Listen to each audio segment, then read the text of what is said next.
manager and one of the biggest restaurants service provider, and he listen to this. I think this is my favorite part of everything. He is currently pursuing his PhD in food science. When I tell you to send your questions so that we can take advantage of this mister, because listen, he's about to be a doctor, so I can definitely tell you that the information we're about to get here is very expensive and not easy to find. He currently holds his MSc in agriculture. Good morning, Mr. Shokwe. Good morning, Inno. How are you doing today? I'm great, thank you. And how are you? I'm very well. Thank you so much for waking up with us this morning. I was actually just asking our earlier guest if she wakes up this early on a normal day. So I want to ask you as well if this is your usual waking up time, or is this a challenge for you? Oh, no, it's actually become a norm. I wake up very early. So with the work that we do, you're expected to sometimes work until late and wake up early. So it's just become a norm, waking up early. It's nothing tricky for you. Yeah.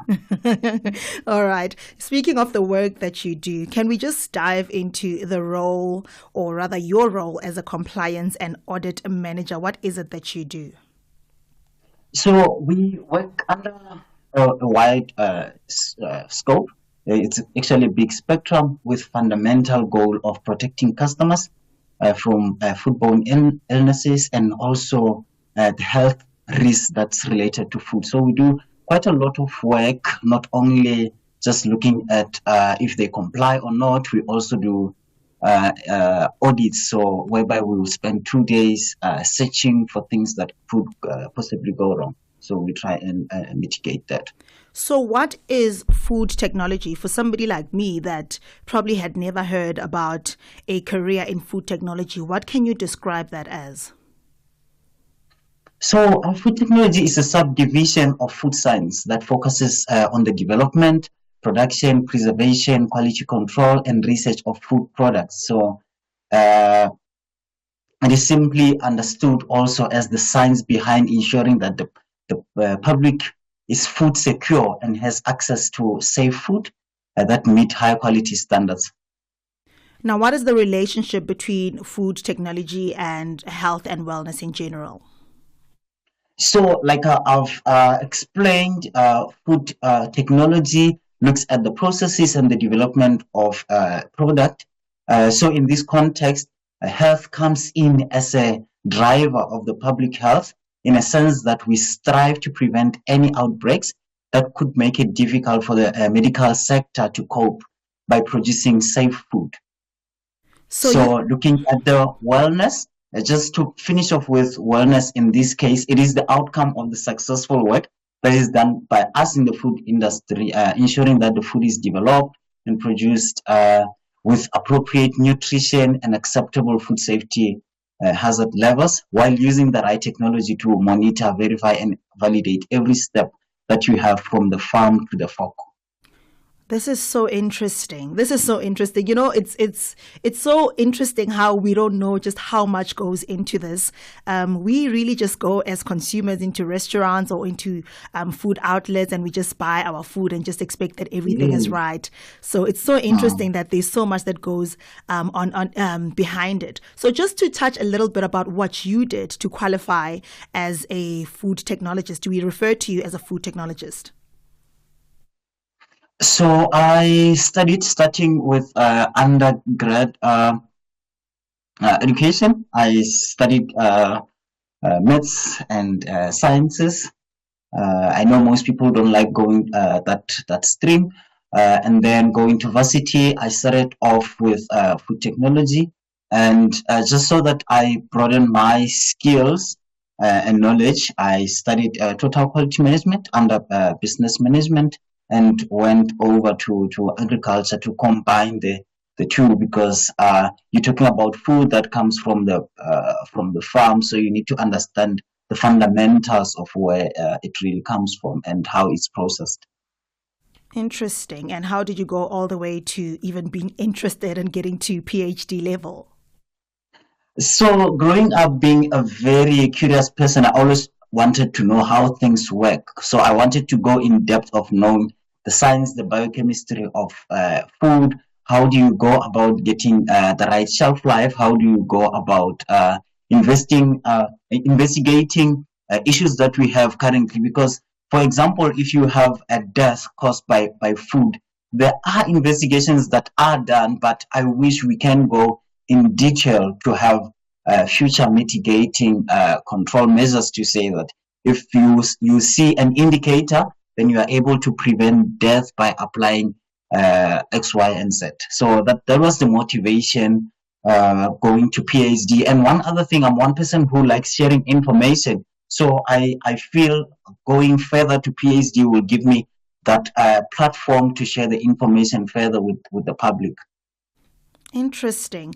Now, let's talk about food fraud. I hear that there's a thing nowadays when it comes to food that is called food fraud. What is food fraud? Explain it to me like I'm a 5-year-old, because my understanding of it is just some corruption that happens in terms of compliance when it comes to the kind of food that is to be produced or to be put out in outlets. What is food fraud, and how does it affect us as consumers of the food that has been frauded? Yeah, that's a very good question, and I see it's becoming common. Most people are asking about food fraud a lot nowadays. So, looking at the definition of food fraud, it's the deception of consumers through intentional food adulteration. So, if I can just broaden that, it's the act of purposely altering, misrepresenting, mislabeling, or substituting food. That also include tampering with any food product at any level in the supply chain. So you can just imagine the supply chain or the food supply chain is big. So, for example, we're talking about dilution of raw materials with water for financial gain. We've had a few incidents that were recorded mostly uh, in expensive products such as milk, honey, and spices. So all these happen for motivation, but for economic gain. So while some are usually harmless, some food fraud incidents have resulted in serious public health consequences. For example, there was an incident whereby there was a resale of expired food with a high bacterial count, and that killed lots of people. Other incidents were when uh, peanuts were rejected and somebody found a way to resell them in the USA around 2009, and that resulted in people getting affected by meningitis. So it's quite a big subject to discuss now when you think about food fraud. So now for me, the lay person or the lay consumer, how am I able to maybe trace if food is frauded? Because I guess for us, it's not something that is easily picked out, and somehow it reaches the consumers, it reaches the ordinary person. Is there any way that we can either research or find a way to sort of pick out these kind of things that have been frauded? If a person has maybe is reselling, like you're saying, things that were rejected, how can I pick that Yes. up? So I think the first is knowing your product, and also handling and preparing the product as per the instruction. And the reason I'm saying that is every instruction that's on your food product has been validated. So if you do not get the outcome as you wish or as you know, then you know that there's something wrong. And most importantly, read the labels. You are able to get information that will lead you to knowing if the food has been prepared as it should or if there's something wrong. Also, most importantly is avoiding the gray market at all cost, because that's where people take advantage of acquiring those products that were rejected and reselling to the public, because there are not much controls. To think about it, you can easily go to the street, buy something for 5 friends, and you will not even get a slip for tracing that. So avoiding the gray market is also very important. Yeah, no, I think it's very tricky in the kind of economy we find ourselves in because, I mean, of course, our people sometimes we have to go for the gray market just to make your rand stretch a little bit more. So what if I am suspecting that this could be probably not verified? Is there any way that I can report it? Is there any way that I can check what exactly do I look out for in the labels? Any tips for just an ordinary person that probably feels like, I feel like something could be wrong here? Because, I mean, we've heard even in the recent days where things were bought in credible stores and then they were recalled because we are told that something was wrong in the ingredients. Then how do we go about that? So very importantly, the likes of Department of Health, Department of Agriculture have collaborated with the manufacturer. So to start with, every food manufacturer or a retail has to be registered under the Department of Health, Regulation 638. So that gives the channel to communicate if there's something wrong. So you can first communicate with the manufacturer of that product. If you can't find that information, at least look for a manufacturer of the same product. And also the Department of Health has open channels like the hotline, also an online channel where you can report such incidents. So it's very important that we follow their websites. And also there are other private organizations such as SAFOST, which is the South African Association of Food Science and Technology, that you can reach out to. The likes of National Consumer Goods, they also take such complaints and take them very seriously. Now, Mr. Shokwe, how can I prioritize my health in the midst of, the kind of low economy we find ourselves in? I mean, like I said, that sometimes we are surviving on tight budgets, but we do want the good nutrition. We do want to buy the credible stuff, the things that follow the compliance. What are some of the things that I can do, even if it's agricultural measures that I can do in the comfort of my own home? What are some of the measures that I can take? Yeah, very importantly, and that's a very good question. One need to be very selective on what they consume, and where they get their food is very important.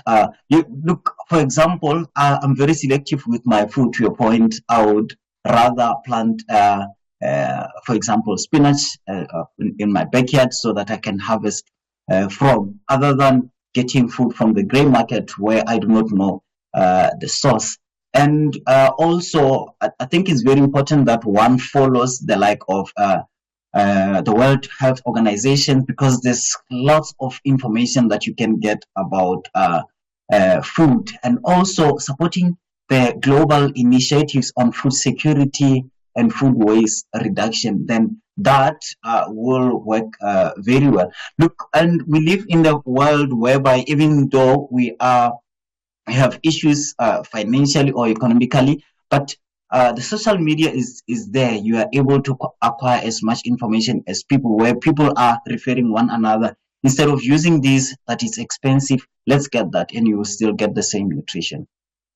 Let's talk about restaurants, Mr. Shokwe, which is one of my favorite things, actually. When I get into a restaurant, I get there and I order whatever that it is that I want. How do I know that whatever I'm getting is compliant? Do people like yourselves go into restaurants and make sure that restaurants are compliant? Is that an extension of your role? Am I able to just walk into, let's say, a chicken outlet and buy my favorite, meal and rest assured that there has been a food technologist that came to make sure that everything is compliant? Does your role extend to those kind of things? Yes, I must assure you and reassure you that you can go to a restaurant, and I know that the compliance there is over 100%. The reason I'm saying this is, as a food technologist and a compliance manager, one of the things that I do is to support the restaurants, and it starts with the supplier, by making sure that the supplier supplies the restaurant with food that has gone through controlled processes, and also by making sure that the restaurant cook or prepare the food exactly as it should. So an extension of what we do, we have internal and external auditors who spend as much time as possible at restaurant to make sure that the food that you eat is supplied by reputable suppliers and the processes are correct. And also to make sure that the food that you eat is traceable. I'm talking about the listing that can come to your mind, the chill sleep that you get when you buy your food at the restaurant is very important when it comes to traceability. You know, that puts me at so much ease because as I leave here, I'm about to go to a certain chicken outlet and just buy myself a whole full chicken for myself and my family. So that really put me at ease. But thank you so much for this great conversation. Before I let you go, Mr. Shokwe, is there a place where I could probably go to get more information on food fraud, food compliance, and just food technology as a subject? Yes, and first you're welcome. The areas where you can get, I think most importantly on internet, you can visit the Department of Agriculture, the Department of Health websites, and also SAFOST has wealth information that you can get. There's also a food compliance agency in South Africa that can help you with the information, and the biggest one being the World Health Organization, which gives lots of information on that. Just to go in detail on the World Health Organization, they've collaborated with Codex Alimentarius. It's a book or a journal with lots of information on food. So you're more than welcome to visit such. And yeah, on sites like LinkedIn, there are people who have opened such a platform to discuss food and food safety in detail. Thank you so much, Mr. Shokwe, for your time. Please do continue to have these conversations with us. I would love to hear more developments. I feel like as a PhD student, or rather candidate, that's the right term, right? As a PhD candidate, I feel like there's going to be lots of development as you do your research. So we would definitely like to touch base with you as time goes on with more developments on this topic. But thank you so much for your time this morning. Perfect. Thank you so much for having me today.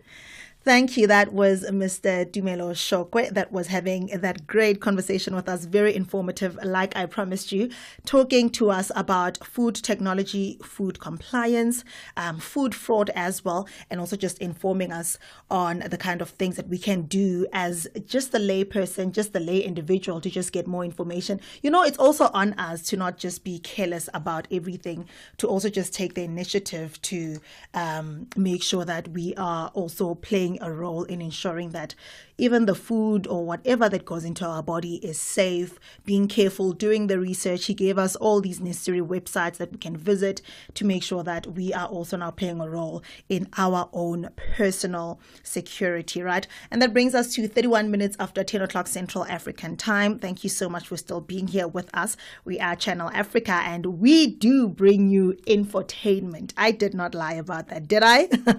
Now, if you have any more questions about food technology, I do see quite a few here that you guys have been sending as we're having that conversation, but I do promise you that when we do have him next time, we will definitely dive into that as well. But for now, we're going to take a short musical break. When we come back, we're going to be talking all things vibe check. We're going to be checking where the vibe is in the next coming days, coming weeks, in and around the continent, what is happening in terms of events.